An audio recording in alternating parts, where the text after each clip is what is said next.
I just watched a news clip on YouTube for like Fox News based out of somewhere in Florida, where this Trump supporter's wife was detained and deported by immigration. In the video, he said a bunch of weird things. He said like she was on her way to US citizenship, she had a court date scheduled. Bunch of red flags went off when he said these things. And we'll talk about that in a second, but this video is gonna be about whether it's likely that immigration can detain you or even deport you if you're married to a US citizen. The question is whether just being married to a US citizen offers any level of protection from being deported from the United States. So in the video, I was a little confused, and I'll put a link to the video in the video description below, but basically, the guy said, my wife has a court date coming up, but while she was awaiting the court date, she was detained and deported in very short amount of time. So that's pretty inconsistent, because if you have a court date coming up, you're usually allowed to live in the United States until the judge orders you deported. And in fact, ICE is very unlikely to detain you unless you have an old removal order or some sort of criminal history. If you have an active removal proceeding pending before an immigration judge, I tell most of my clients, if you have an active case, you have an asylum case pending, and you have a final court date for a judge to hear your case, it doesn't really make much sense for ICE to detain you before the judge makes a final decision on your case.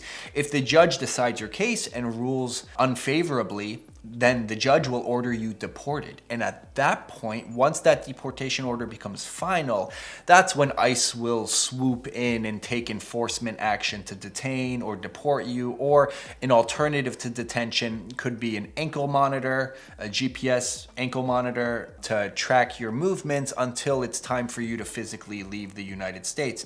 So that didn't really make a lot of sense to me. What I think a lot of people get confused about attending an ICE check-in or an immigration court date. Some people conflate the two and they say like, I have court. And when I look it up, it shows they actually have a removal order and they don't have court.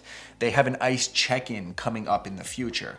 So that's my guess about what happened to this guy whose wife from Venezuela was actually deported, and the guy in the video is kind of pleading to Trump and saying like, hey Trump, I voted for you, can we work something out? That's not how this works. You voted for Trump and this is what Trump said he was gonna do. So that's what happened. Now let's talk about how likely it is that someone's gonna get targeted by ICE after they're married to a US citizen, and whether marriage by itself will offer any level of protection.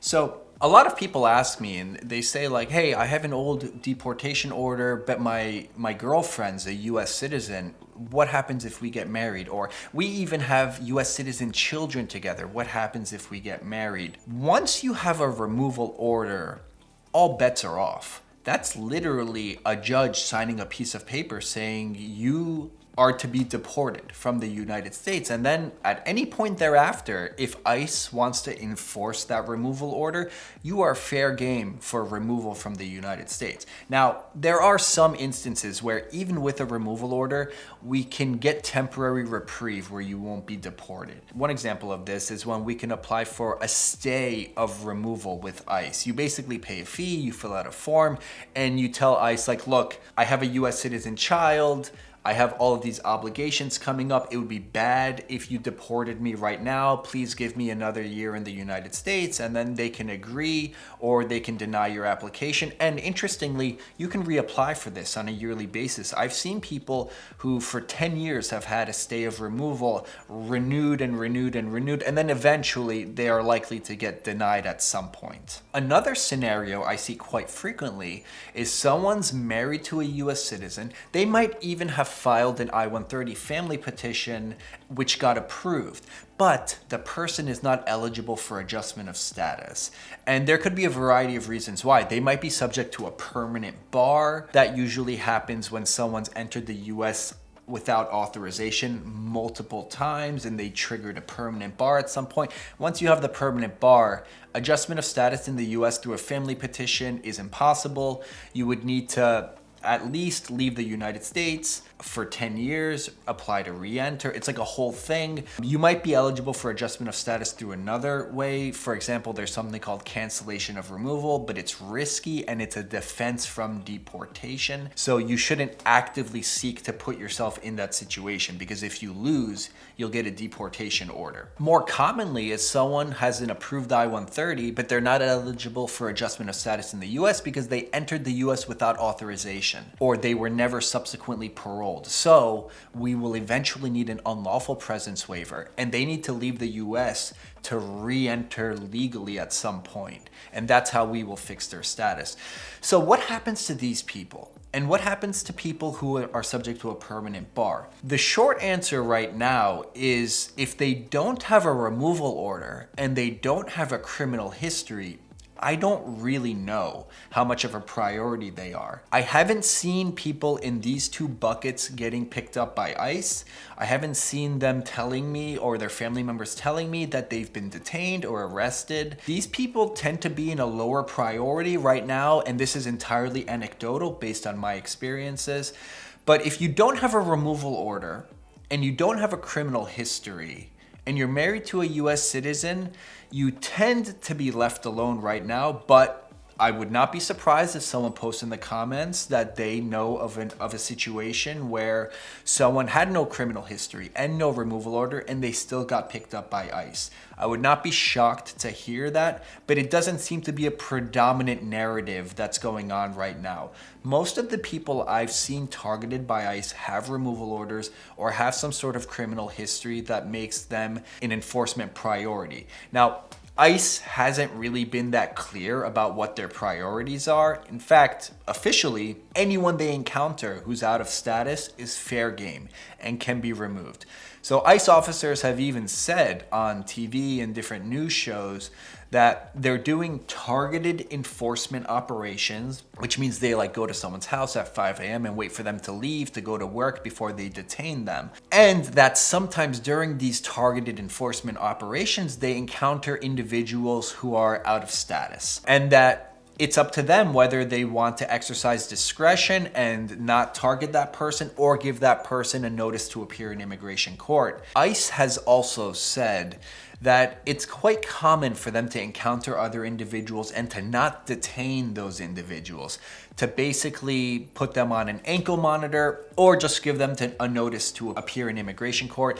They will take some action, but that action might not be detaining the person and seeking to expeditiously deport them back to their home country. Here's what I tell people when they ask me whether or not marrying their US citizen girlfriend or boyfriend is likely to offer some protection. The short answer is no. By itself, that does nothing to your immigration status. But the more complicated answer is, it really depends. It's a case-by-case determination. It's going to depend on the immigration officer. And if you are targeted and you just receive a notice to appear in immigration court, those family ties to the United States, if you end up having a US citizen spouse or US citizen kids, might make you eligible for another form of relief from deportation called cancellation of removal. I'll do another video entirely on this, but there might be some options available, so it's important to speak with an immigration attorney before you end up having contact with an immigration officer. If you're watching this video and you're scared and you don't know what the next steps are, you could always schedule a consultation directly with me. We can go through your personal situation, what defenses might be available to you if you end up having contact with immigration officers, how you should navigate that interaction with immigration officers to improve the chances of you having some sort of relief available to you, or reducing the chances that you'll be placed into deportation proceedings. That brings us to the end of today's video. If you're interested in these topics, if you're going to be going through the family-based immigration process yourself, be sure to subscribe. If you need actual assistance with an immigration matter, schedule a consultation with me. You can find my information in the video description below, and hopefully I can represent you throughout your case. I'll see you guys next time for another video.